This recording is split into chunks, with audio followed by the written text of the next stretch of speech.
το Μαρέκι. Τι κάνεις? Τι να κάνουμε, ωραία, γύρω-γύρω.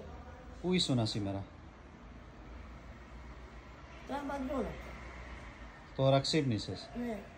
Γιατί λέγανε στο βίντεο που είχαμε βγάλει ότι πέτανε η Μαρία?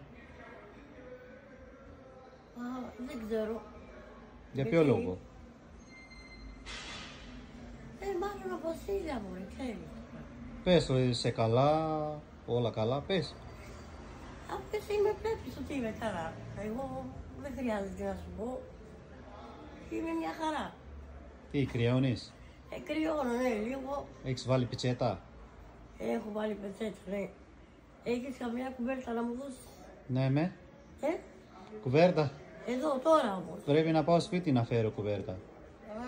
Στο μαγαζί δεν έχω κουβέρτα. Έλεγα καμιά πρόκαιρη, γιατί εγώ κοιμάμαι εδώ έξω.